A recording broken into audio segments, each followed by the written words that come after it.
Thanks again for joining me. My name is Don K. Preston.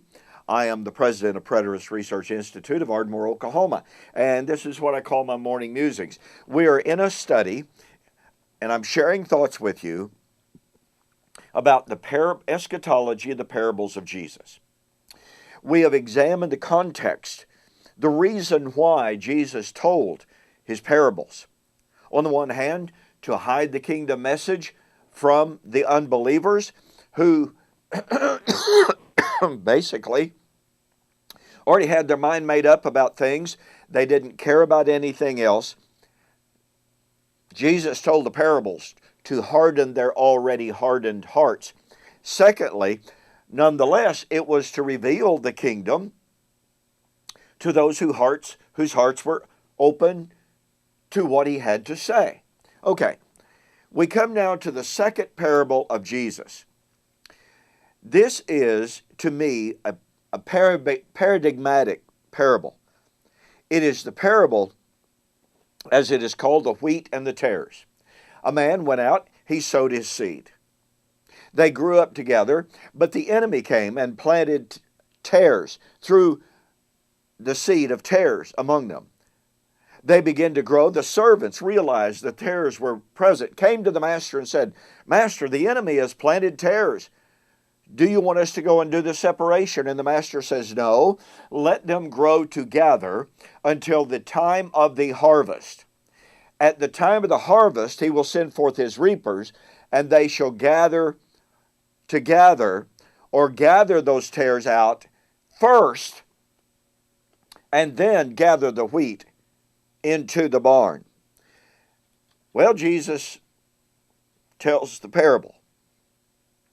The disciples then come to him, and this is a little ironic, because Jesus had said, "I'm telling the parables so that you'll understand." And now he tells the parable, and they come to him and say, "We don't understand." Well, I really love it when the Bible interprets itself. Jesus said, "The one who sows the good seed is the Son of Man. The field is the world. The good seeds are the sons of the kingdom. The tares are the sons of the wicked one. The enemy who sowed them is the devil. The harvest is at the end of the age. The reapers are the angels. Therefore, as the tares are gathered and burned in the fire, so it will be at the end of this age.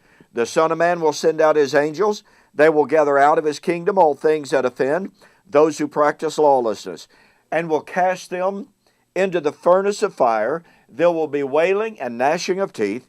Then will the righteous shine forth as the sun in the kingdom of their Father. The one who has ears to hear, let him hear."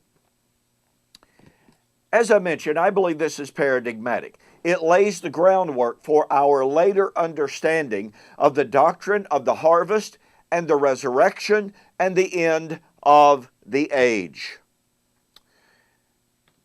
One of the first things I want us to notice is that in our world, the dispensational doctrine of the rapture says that the world is going along, and all of a sudden the righteous are taken out of the world,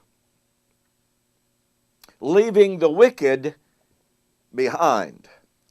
But I want you to notice that both in the telling of the parable and in the explanation of the parable, the modern view, the dispensational view of the rapture, completely contradicts what Jesus had to say.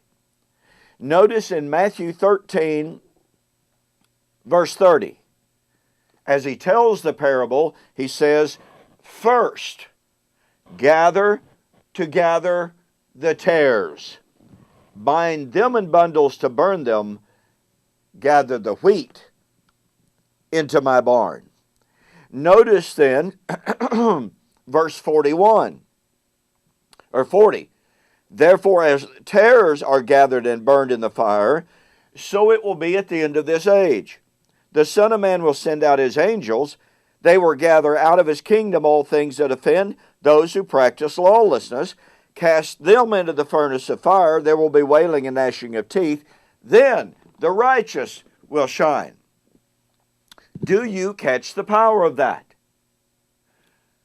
First, the wicked would be taken. First, the wicked would be gathered. It is not first the righteous and then the wicked. Jesus' parable of the wheat and the tares directly contradicts the doctrine of the rapture that has the righteous being gathered first and then the wicked.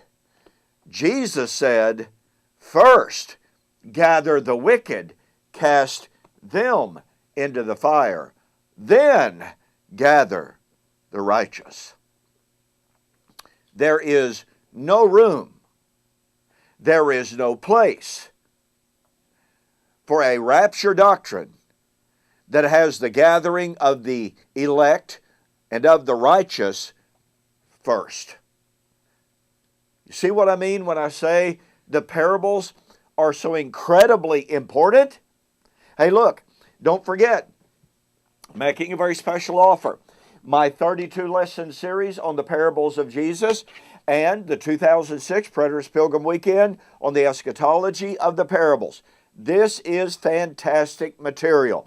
Go to my websites, eschatology.org, BibleProphecy.com. Order either one or both, and I'll refund your shipping, and that'll save you $5.